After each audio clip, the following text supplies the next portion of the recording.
A primeira evidência da existência de um terceiro personagem no caso de Isabella Nardoni foi visto no vídeo passado, de forma visual, através de uma foto. Nesta segunda evidência, o som terá uma importância fundamental para solidificar a credibilidade nesta possibilidade. Naquela noite em que Isabella morreu, vários tipos de sons foram ouvidos, como a suposta discussão entre o casal Nardoni, os gritos de Isabella chamando pelo pai, o som da batida de uma porta de incêndio e os gritos de Ana Jatobá, além de outros. Analisaremos um som que foi mencionado, inclusive no julgamento dos Nardoni, mas que não foi dada a devida importância. Vamos raciocinar. Um suposto agressor que cometesse um crime, na circunstância no caso de Isabella Nardoni, após esganar a menina e atirá-la pela janela, por onde ele fugiria? Ele tem duas rotas de saída, pelo elevador e pela escada de incêndio. Ele sabe que os pais dela voltariam pelo elevador, então por onde ele fugiria? Naturalmente, é lógico que é pela escada de incêndio, vão dizer, que é outra saída. Dessa forma, ele evidentemente evitaria encontrar-se com os Nardoni. A única possibilidade do agressor fugir é pela outra saída, que é a escada de incêndio, pois pelo elevador ele sabia que os Nardoni estavam voltando da garagem. Mas qual a evidência de que ele usou essa escada de incêndio? Vamos analisar o depoimento de algumas testemunhas. Comecemos pela citação desta testemunha pelo Sr. Antônio Nardoni numa reportagem desse blog. Estranho nisso tudo é que a pessoa que está no outro prédio ouve a Isabella gritar, e a discussão e a moradora do apartamento 73, ou seja, um andar acima, não escuta nada, nem discussão, nem criança gritando, ouve somente, segundo ela, a porta de incêndio que bate muito forte e o filho dela se assusta com o barulho. A moradora do apartamento 73 referido na citação não poderia, de forma nenhuma, ter imaginado ouvir o barulho inconfundível desta porta, pois o seu filho se assustou com o barulho. E esse andar em que ela mora fica logo acima do andar de Alexandre Nardoni, portanto, muito próximo dele. O barulho que esta vizinha ouviu foi real para ela, muito nítido, a ponto de assustar o seu filho, e para que isso fosse possível, é necessário que esta porta tenha que ser batida com uma certa força, além de ter características especiais, como uma porta de incêndio, por exemplo. E ela disse que foi uma porta de incêndio. Ela soube distinguir perfeitamente o barulho que faz esta porta. Mas não foi somente ela que ouviu. Outras testemunhas contam que ouviram o barulho da porta de incêndio, conforme lemos nesse trecho. Uma outra testemunha disse que era por volta de meia-noite, pois ela ia dar remédio para sua filha, nesse horário quando escutou um barulho que ela acha que era uma porta de incêndio. Também aqui nesta outra reportagem, há referência sobre esta porta de incêndio. Podival, que em alguns momentos ficou quase sem voz.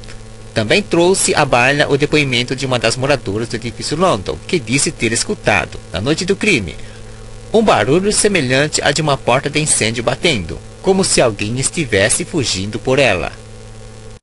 Notaram que em todos os depoimentos referiram-se a esta porta de incêndio, como sendo dela o barulho que ouviram. Certamente que conhecem o barulho que faz esse tipo de porta.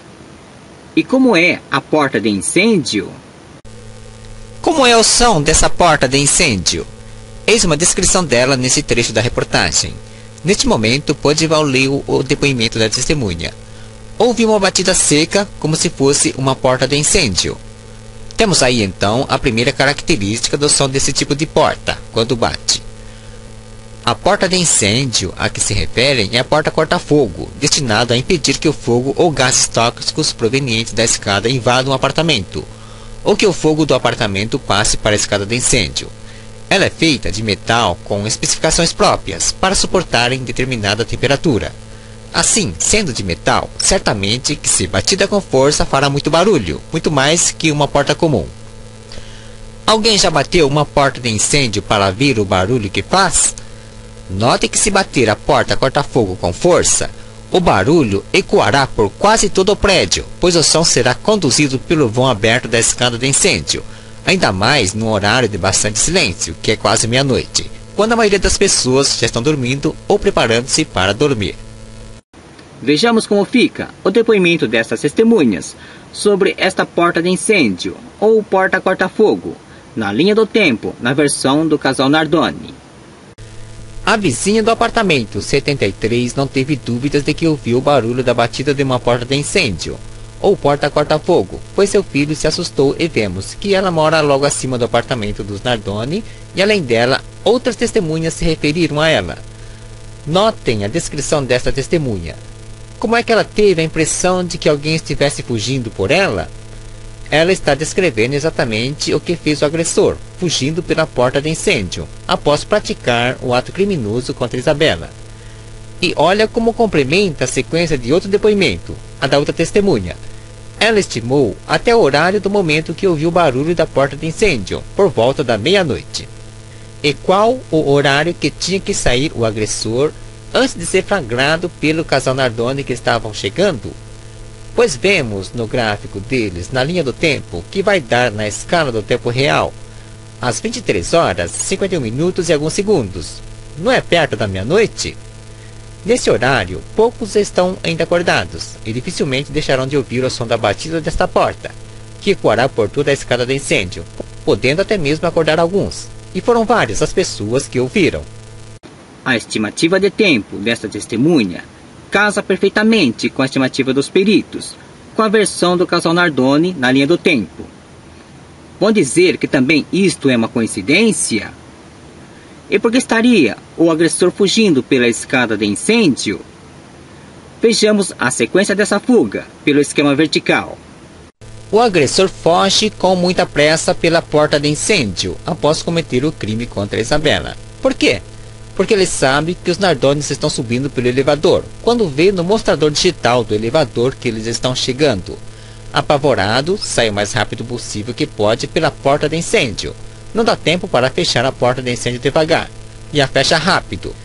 É onde que se produz o barulho ouvido por diversas pessoas, principalmente pela vizinha do andar de cima, que ouviu e viu seu filho se assustar, e no horário estimado por outra testemunha, por volta da meia-noite, que coincide com o horário que os Nardonis estão chegando pelo elevador, conforme o gráfico da versão deles. E no julgamento dos Nardoni, falaram a respeito desta porta de incêndio? Foi comentado sim. Vejamos como trataram deste tópico. Eis a resposta do advogado Podival ao promotor Sembranelli, quando mencionou o barulho da porta de incêndio ouvido por algumas testemunhas na reportagem que peguei deste blog. Nesse momento, Podival leu o depoimento da testemunha.